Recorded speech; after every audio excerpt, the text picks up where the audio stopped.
Hey witches, it's your lunar witch Haley, and welcome back to Moon Brews.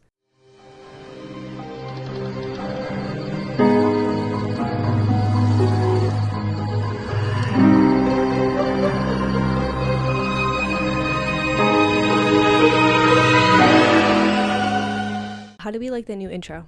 I was getting so bored of clipping the same, hey, it's Haley, and this is Moon Brews. Like boring biatch, like let's get more interesting. So I also changed my name on my socials to the Lunar Witch, and I think that's fitting. It took me a while. I didn't want to first off the bat, while creating this, claim a name, but after, I would say, it's been some time I've been on social media now posting witchy things, spells, magic, all that good stuff, manifestation, moon spells.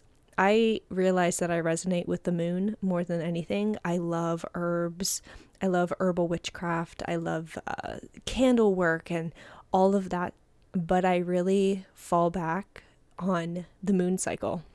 What's the moon cycle and what does it mean? What spells can we perform? What manifestations should we do? I really resonate with the moon, and renaming myself to be the Lunar Witch just makes sense. So if you hear me calling myself the Lunar Witch, nothing is different. It's just more fun to look at my Instagram handle that way. And then it's also more fun to introduce the podcast, not only as Haley, but the Lunar Witch. So that is my little change there. But today we have a spooky, scary location to talk about. I have my spooky, scary wine. Like I'm drinking blood, I guess. Has anybody been on TikTok recently? Everybody's talking about vampires, and especially down in New Orleans, people are saying that there are vampires that just walk among us and walk among the crowds. And people are giving their first count experiences, and people are talking about how they drink blood, and I'm just drinking my red wine, and all I can think about is vampire blood. If you are not on socials, get on them and look into that. It's weird. I'm not sure why vampires are coming to the surface right now. Very creepy. But anyways, I have my spooky spirit scary cup, my jack-o'-lantern cup with a little bit of wine in it, and I have a spooky, scary location to talk about. So let's move the planchette to the main part of the story and let's get into it. So imagine your feet crunch under the sound of gravel as you make your way up a large hill. Your sneakers occasionally slip from underneath you as the rocks slip, causing you to slide. You catch your balance. You look up and there's a crow hanging from the tree above you. It caws harshly at you. The trees are large, swaying in the fall breeze as you get closer and closer to the top of the winding gravel road. You finally meet a large iron gate standing tall, about 10 feet in height. No, I'm kidding. There's not actually an iron gate, but I had to play the part here. Gotcha. But once you get to the top of the hill, you see a large, white, ancient manor sitting on a 4-acre wide property. You make your way to the large front door, welcomed by a large iron lion head door knocker. You knock. 1, 2, 3. Welcome, friends. You've just entered into the Linville Manor. So this is our lovely haunted location today, and it's local-ish to my area in Maryland in the United States, and I cannot be more excited to cover this. Having some place that is local that I can potentially visit is just a win-win, and I love to cover it, love to learn the history and the paranormal activities that occur, and then I can make my decision, do I want to get there or do I not want to get there? But let's get into the history.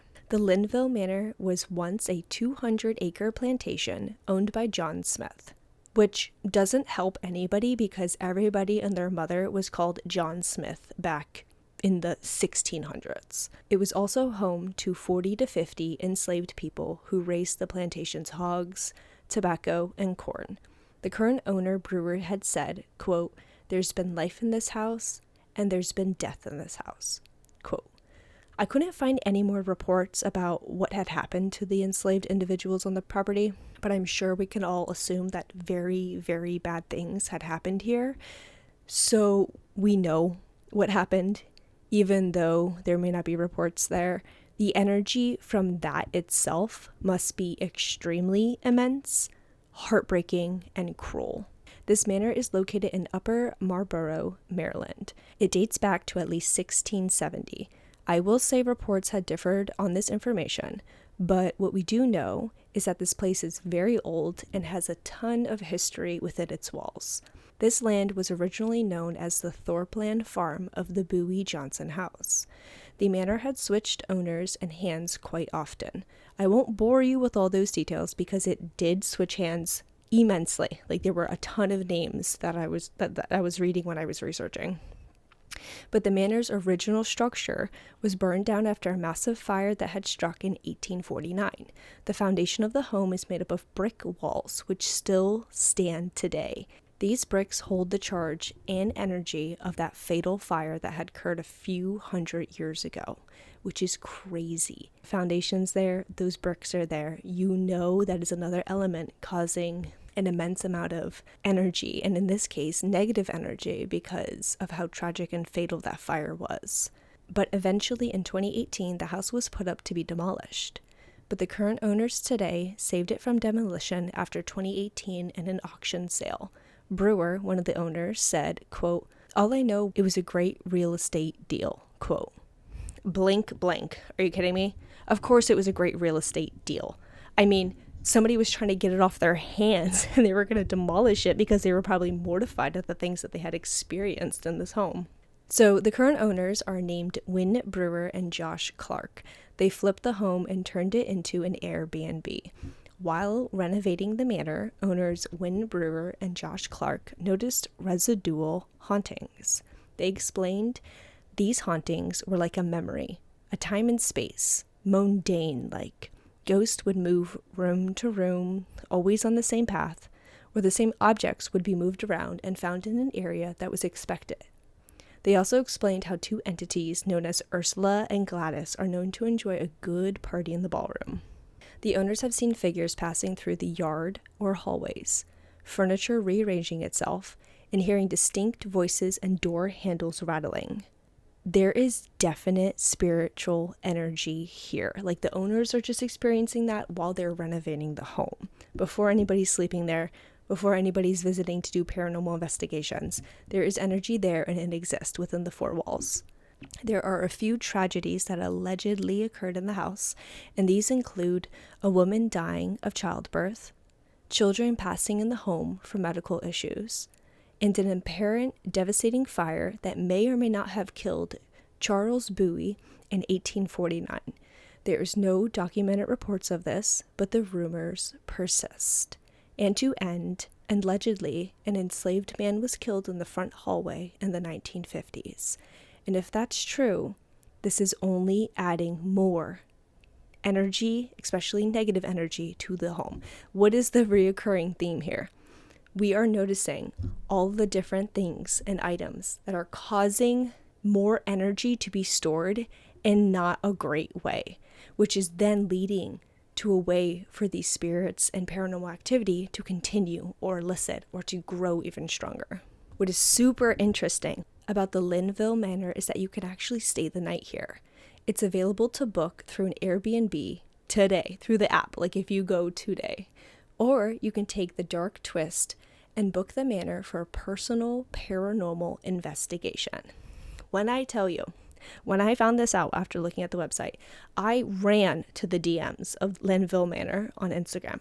I immediately reached out, and within a day, one of the owners responded and gave me details about what the paranormal investigation entails, which I'm doing. I'm doing it with my fellow witches, my fellow coven. We are going to go if they're brave, and we're going to do it together. What's going to be super cool about this is, if you don't know this, Moon Brews is actually on YouTube, and I think I'm going to vlog the whole thing. I think I'm going to investigate with, our gear, have our EVPs out, have our little, maybe a Ouija board session, or literally anything and everything, all the equipment that we have. I want to record it all and make like a whole YouTube video out of it so we can see what we can capture. So excited about it. We don't have a date yet. I probably want to wait until it gets warmer because it's like actually 2 degrees outside, but I plan on doing this. But now that the history part is over and we know what we can expect to hear or see at the Linville Manor, let's dive into each spirit that has made the manor their home, everlasting. So there's a ghost named Lily, and she resides at the manor. She is very fond of dogs. She resides in the library of the manor.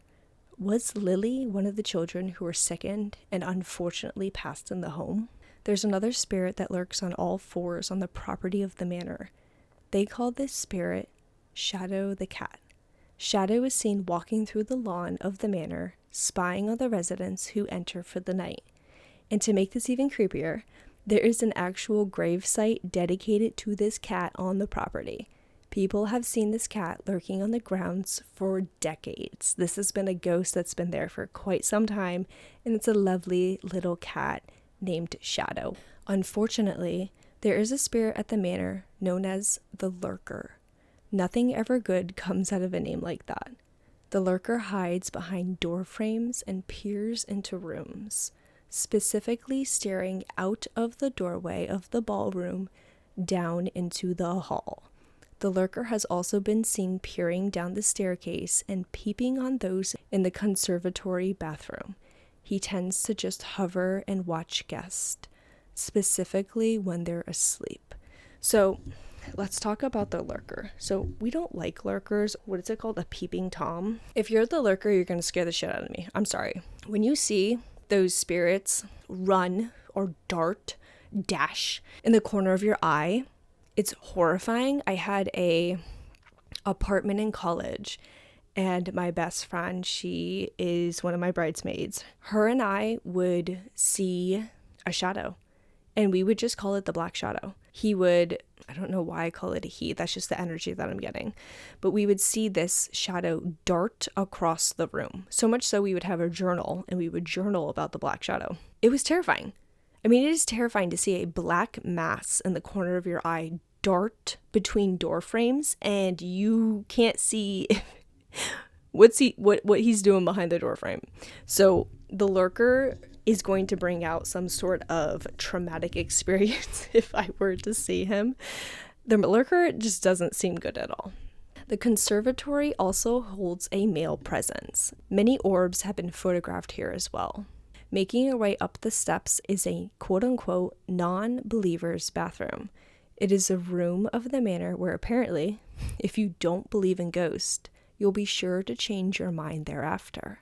The spookiest part of this is there's not too much known about what happens in the non-believer's bathroom. There is a little tidbit that I'll talk about later, but that's really it. So if you are a non-believer, get your ass up in the non-believer's bathroom and let me know what you experience. And the ballroom. Apparently you can hear 2 men arguing in the ballroom at night. And I did see multiple reports of people hearing large objects being thrown from one corner of the room to the other. Some reports say that it sounds like a heavy ball being dropped and rolling across the ballroom floor from the bedrooms above, which is so fascinating because this is not the first time that I've read this.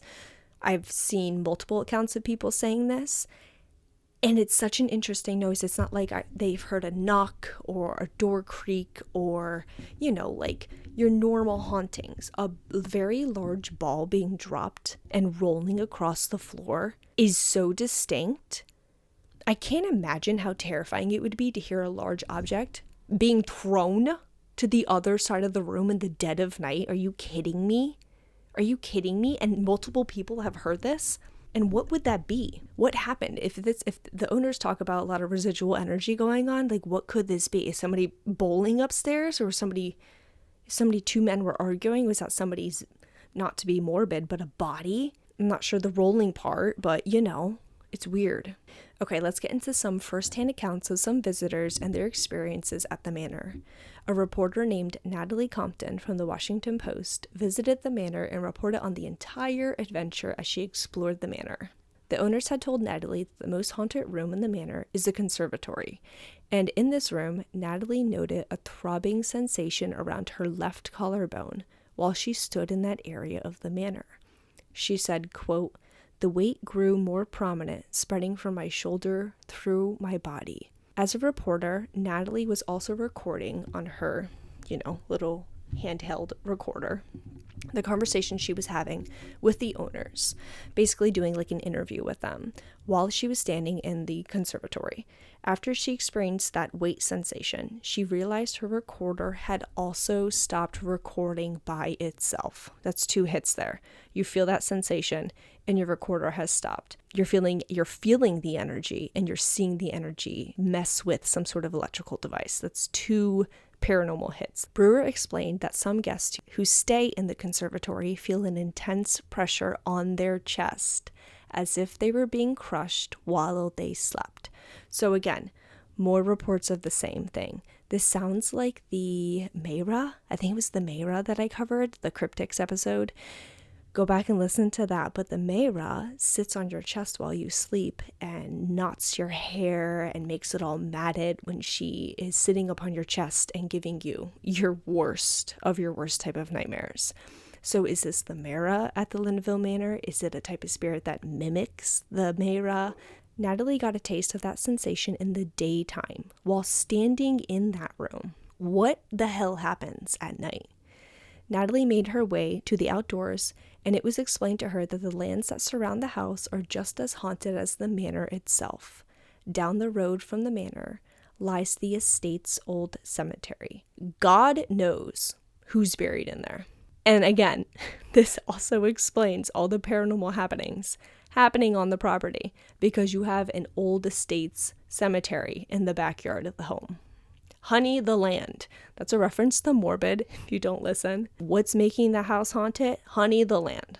So apparently there are old railroad tracks that lay nearby the cemetery as well. Lovely, right? And these tracks are occupied by the Goat Man. Hello? The Goat Man?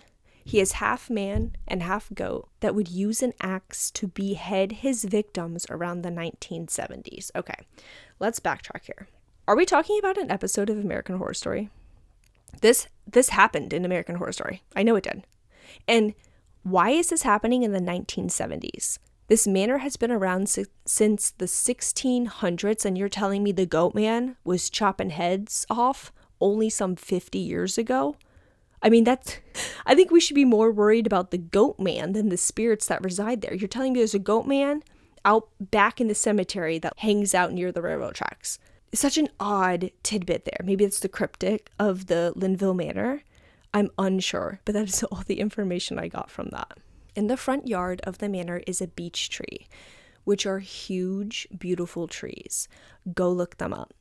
The beech tree that resides on the property is the 3rd oldest beech tree in Maryland. Are you kidding me? Do you know all the energy that this tree has collected, positive and negative, since the beginning of the manor? No wonder there's extreme paranormal activity. I am listing them off, every single freaking tidbit that I'm covering. From the estate's cemetery hanging out back, and one of the oldest beech trees collecting energy since the beginning of time, people have explained that they felt a supernatural energy emanating from the tree. And, quote unquote, otherworldly nature has been drawn to this tree. What do you mean, otherworldly nature? Are we talking about aliens? Or are we talking about the Goat Man? Otherworldly nature? Are we talking about spirits, maybe? Because it wouldn't surprise me also, let's go back to the aliens, if aliens were attracted to this tree by some sort of unseen energy, maybe even a portal, because it is what? The 3rd oldest beech tree in Maryland? Hello? I want to see this tree and ground myself on it. Have you seen those people? They put both of their hands on the tree and their feet are touching the ground, and all of these positive ions are flowing through you, through the tree, through the ground. It's how you ground yourself. It's a beautiful thing. I want to ground myself on this beech tree. I need to feel the energy that's being released from this tree. and maybe even give it some of my own energy as collection. So back inside the manor, the steps seem to also be a very active space for the paranormal activity, along with the non-believer's bathroom. Guests have said once you enter the bathroom, the door then locks itself, making you stuck inside. Natalie, the reporter, ended up staying the night at the manor and didn't experience too much during her stay, other than the fact that at 2:25 a.m., she heard a noise of a clock chiming and a man grunting. Hello, Vecna, if you watch Stranger Things, if it's the dead of night and I hear a clock chiming, I'm going to think it's Vecna. So after Natalie had heard this noise and the man grunting, which man grunting is also just terrifying because it's a man grunting, I guess she went to bed. I think she went to bed. And the next morning, she explained her experience to the owners because they're there in the morning. It's an Airbnb. They take care of you, good breakfast and everything. And both of the owners had confirmed that following morning that there are no working clocks in the manor. If you told me that there's no working clocks after I heard a clock chiming in the middle of the night, that might be the end of my life. And there's one last ghost hunting story from Jody Arneson that I wanted to cover. Jody's purpose was to ghost hunt, and she brought plenty of ghost hunting equipment to make her night very successful at the manor. So she was using the Ghost Tube app inside the manor and heard the voice of one spirit. The spirit said, quote, "More than one here now," quote, and then, quote, "Be careful," quote. Was this a warning to Jody and her friends to be careful because there's more spirits around? Or was this a warning to the spirits, one spirit to another, that more than one person is here trying to contact them? They also use the Ghost Tube SLS app, which I did not know existed, which is so cool, and I will be using it. But basically an SLS app picks up on shapes and forms that cannot be seen with the naked eye. So hence a ghost, but when you're watching like Ghost Adventures and stuff, they'll use their SLS camera, and it's a normal camera, but it points towards areas in the room, and when that device picks up on a head, torso, legs, arms, it'll create that, I would say, like stick figure shape. So she was using this in the home, and while they were using it, she picked up a figure lounging on top of the piano, which is so way back when vibes, when people used to lounge on the piano and someone was playing it. I mean, that is a really cool thing to see. And to end the night, Jody and her crew performed on the Ouija board. They received an entity's name that started with an E, and then the number 3 was given, and it was repeated once again. The next morning, Jody and her friends went out back to the estate's old cemetery and noticed a headstone in the back. The headstone was for Elsa L. Bowie, 1835, age 3. Hello, goosebumps. Are you kidding me? When shit comes full circle like that, how could you not be every emotion? Scared, excited, shocked. An awesome experience to have a Ouija board give you those items the night before, and you wake up and you can put it all together. At breakfast the next morning, before Jody left, in her peripheral vision, a figure slipped through the doorway between the ballroom and the lounge. It seems like the lurker wanted one more good look before she left for good. If you have any sort of haunted stories of your own, please send your stories to moonbrewspodcast@gmail.com, and we may read your spooky tale.